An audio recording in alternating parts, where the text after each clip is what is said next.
welcome back to the BTEC playlist.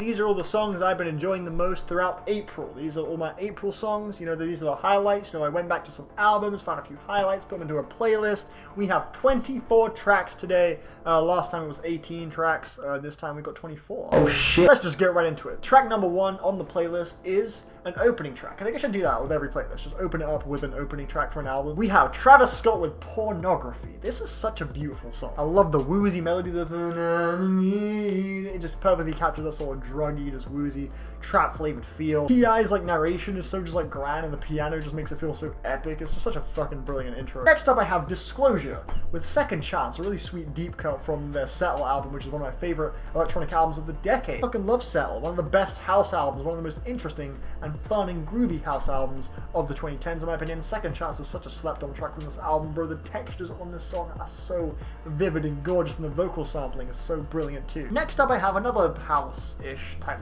it's not really house at all actually, more like grimy UK garage type shit. I'm talking about Shell of Light by Burial from the album Untrue, one of my favorite albums of all time. Shell of Light is my favorite song from this album. Not only is the song just beautifully just dark, grimy, rigid, atmospheric and beautiful, but the outro is absolutely fucking impeccable. At number 4,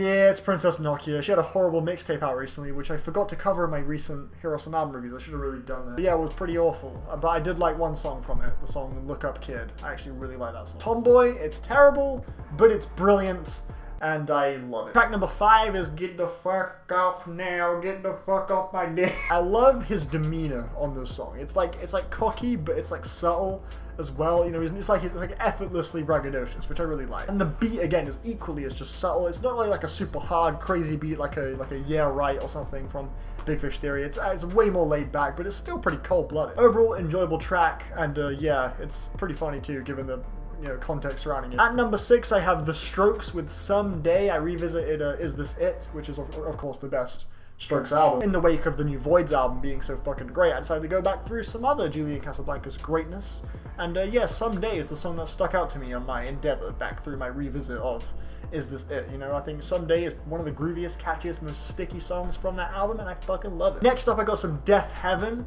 They have a new song out, but that is not the one on the playlist. Not Honeycomb. Honeycomb is fantastic though. I fucking love Honeycomb. But given how good that song was, I went back through some older Deaf Heaven albums, you know, Sunbather, Roads to Judah, and the song that really stuck out to me was Language Games, a pretty fucking fantastic cut from their first album, Roads to Judah. Again, every bit as progressive, haunting, and chilling as a good Deaf Heaven song, as much as you would want it to be at least. 6 minutes long, not one of the most massive, like huge opus, like drawn out like 10+ minute long tracks. Like 6 minutes long, it's nice and concise, but I think it's every bit as progressive and exciting as one of their huge tracks would be. Number, what are we at now? What, like 8? Yeah, 8. Number 8 is Kali Uchis with Your Teeth in My Neck. Bro, this is the best song from Isolation. I fucking love Kali's voice. Like, Kali, I'm not 100% sold on Kali as a singer. I think she's a good singer, but I don't think she's all that amazing as a vocalist, but she has this one part on this track that I love. The way she pulls it off is perfect. Like, she sounds so appropriate. Like, it's just this beat was just made for her, man. She kills it. I love the little ding ding ding ding ding, little twinkly melodies throughout. It's such a sunny, enjoyable, fun track that I very highly enjoy. But moving on from there, we have a much more awe-inspiring and grandiose track from One O Tricks Point Never, the song Child Soldier from my favorite electronic album of all time, Replica. This album is like the most beautiful shit in the world to me. This album is honestly the most gorgeous shit in the world. I don't know what it is. This album really fucking stuns me every time I hear it. But no other album in the world inspires me as much as Replica does. Like, whenever I'm like running low on like confidence or demotivated to do things, Replica, for some reason, always just really clicks with me. Just the textures, the use of repetition, the sampling, it's all just so wild and creative. It's really just stunning to me. This has always been one of my favorites off the album. Please listen to Replica. Like, don't want to walk in the sun and go listen to Replica. It is just amazing, in my opinion at least. But yeah, next up from there we have a total Denzel Curry, who was of course featured on my last BTEC playlist because he had that song out with IDK called Aha, which is also really great. But yeah, he dropped another fucking crazy banger again.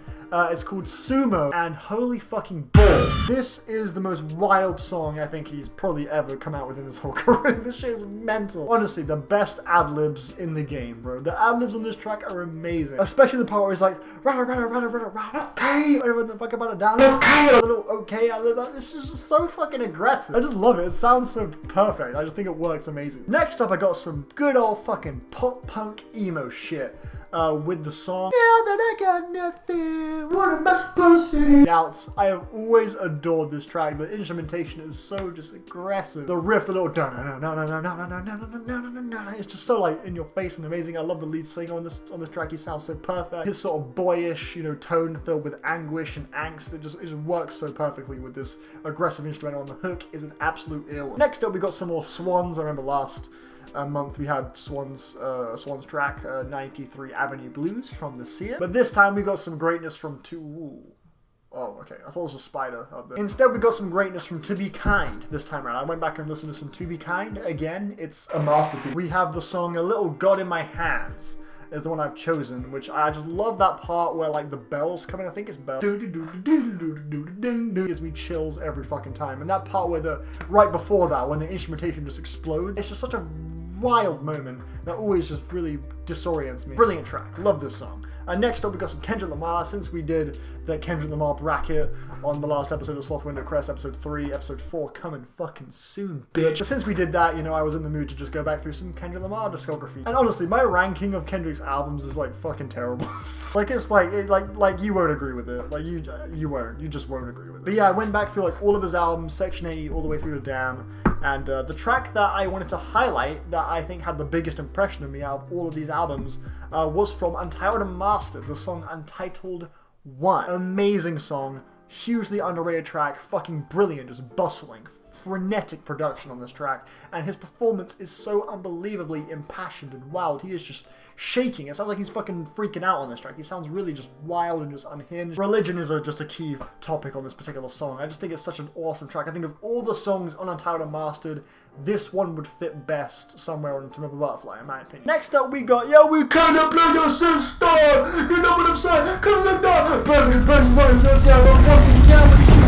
Death Grips, System Blower, because there was like a weird thing on Twitter recently where like we were just ranking the songs off of like numerous albums. We did RTJ2, Danny Brown's Trusty Exhibition, and we did The Money Store, and which are all albums that, in my opinion, have not a single bad song. So like the ranking, I couldn't be upset with anyone's ranking really, because all the songs are great on all those albums. But yeah, when it came to The Money Store, I had to think, man, what's my favorite track on The Money Store? I should really, because I've always really struggled with answering that, because there's so many fucking amazing songs. But I came to the conclusion that I think it's gotta be System Blower, bro. This song is insane. I fucking love it. It has, probably in my opinion, the best drop on any song in history. Like, it's so little in music compared to that moment. It's just such a fucking crazy and that weird like swirling sample of the tennis player. They found like a tennis match and they sampled the like noise one of the players made when they hit the ball. It was like, ugh! Like, it's insane. It is amazing how they pulled that. It's one of my favorite songs, honestly, of all time. This track is fucking amazing. Up next, we have yet another banger. Not quite as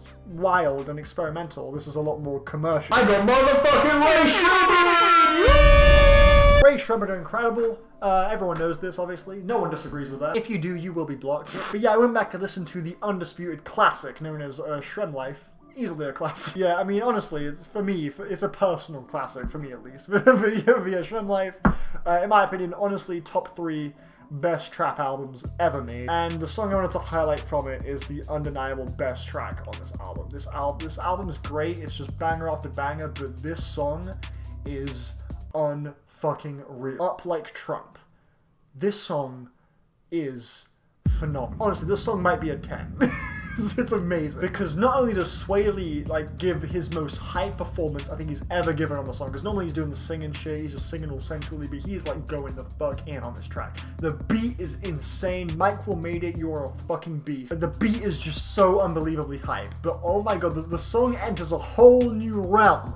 When Slim Jimmy comes on, he fucking goes insane. It's amazing. Like, seriously, listen to this shit. It's fucking mental. Right here, right here, right here. I'm like Donald Trump. I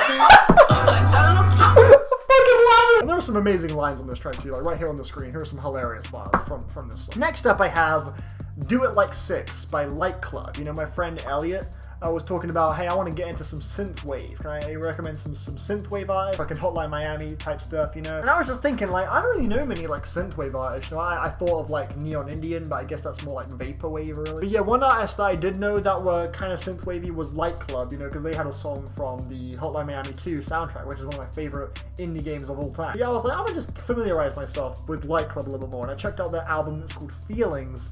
And it had some pretty wild, so it's really experimental. Most of it isn't synthwave, really. It's just really cool, just fun, like, glitchy, experimental electronic music that has a bit of a house, not house, sorry, wonky sort of feel to it, kind of rusty-ish. But the song Do It Like 6 really stuck out to me. It was just so fucking funny. It was just such a fucking fun, just banger of a track. It's kind of repetitive, but yeah, it was really cool. It was a fun little beat. I just threw it on the playlist because I think it would be a nice moment of diversity on the playlist. It's just really glitchy and upbeat and wild. It's a cool track. I recommend it. Oh my god, this next track. Oh my god, this next track, bro. Unknown Mortal Orchestra have a new album out. It's called Sex and Food, and I listened to it a couple times, and ultimately, I'm not really all that impressed with it personally. It had a few strong moments, particularly this track I'm about to mention. But yeah, bro, this song right here, oh my god. This song is fucking amazing, bro. I fucking love this track. Like, cue footage of David Rowe dancing right now. You know, you can't not have David Rowe dance. Like, that was amazing. Yes, dude, this song is amazing, bro. Okay, Honeybee is fire as fuck. Next up, I have Quelle, Chris, and Jean Grae with Scoop of Dirt.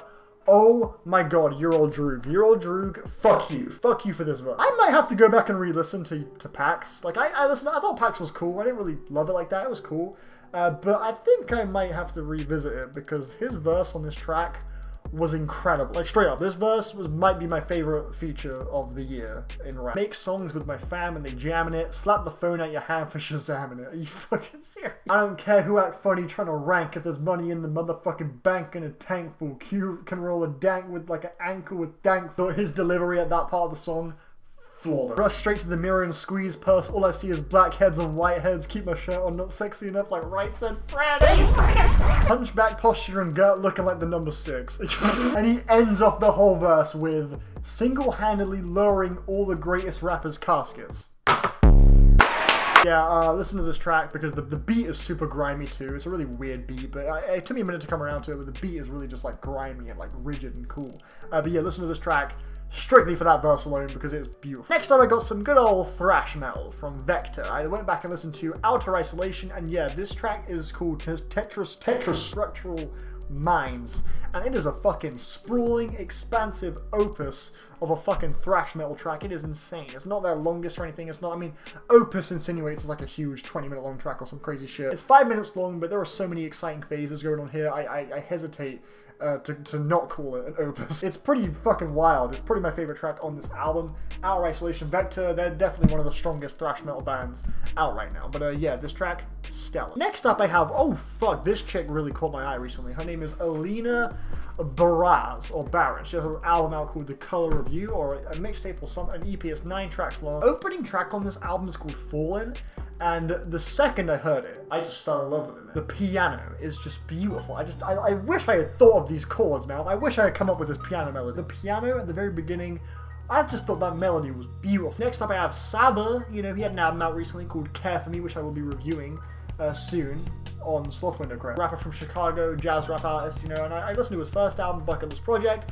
Wasn't all that crazy about it, but he has definitely turned my head a little bit with this new album, Care For Me, which I'll get into more detail on in the review on episode 4 of Sloth Window Crest. But yeah, the song I want to mention and highlight here is Grae. Absolutely love the production here. The piano on this song is stunning. The jazzy outro is very To Pimp a Butterfly-ish. Like those bustling drums and when the horns come, it reminds me of like Mama or something, or one of the tracks on To Pimp a Butterfly, which have like a really like crazy outro. Lyrically, I love this track too. The way he's talking about how the best song is probably on the B-side, like the label probably left off the most meaningful track because they wanted to cash in on the next single. And I love how on the first verse he ends it like driver wants to be walker, walker wants to be sitter, talking about how the label wants to sort of push the artist like lower and lower, like how the label always wants to push a certain character, you know, they want you to be this, they want you to be that. As an artist, it can push you from being a driver to being a walker, to being, it's like depleting you more and more. And then he flips that on the second verse by ending it with, I'm an artist, I want to grow, I want to go from being a sitter to a walker to a driver. Here on the second verse he like completely flips it. And I like that progression in the song. It's really, really clever. It's a very intelligent track, and yeah, enjoyed the song a lot. Musically, it's very beautiful, and yeah, great song. Thundercat is up next with the song A Fan's Mail, Tron Song Suite 2 from his album Drunk. This song is all about wanting to be a cat. And that's all I'm going to say. Next up I have Bless Your Heart by Serpent with Feet. This song is stunning. That part is amazing. This song is gorgeous. I can't wait for this dude's album to come out. It's called Soil. And yeah, it's going to be sick. Finally, the final song on the playlist. I'm going to end it off with my song of the month. I think I'm going to do that with every playlist. Just end it off on my favorite song of the month. Rolo Tomasi! Yeah! With the Hollow Hour. This song is a 10 out of 10. It's perfect. I love the fuck out of this track. It's just perfect. It's aggressive, it's wild, it's lyrically very just desperate and beautiful and passionate, and the crescendo every time it gives me chills, and the climax is just fucking beautiful. The lead singer, Eva Spence, oh my god, her voice. Everything about the song, fucking love it. 7 minutes long, total masterpiece of a track. Yeah, track 4 on their new album, which by the way is incredible. And yeah, cool, that's the playlist done. Thank you for watching the video. Hope you enjoyed the video. Let me know what songs you've been playing in April. What was your highlights of April? Let me know if you want to listen to the playlist, my playlist. I'll put a link in the description. But yeah, tell me your playlists. Let me know. Yeah, I'm happy with this month's BTEC playlist. So yeah, thank you very much for watching yet again. Tell me the songs you've been listening to. Let me know, and that is everything. Thanks for watching again. Bye.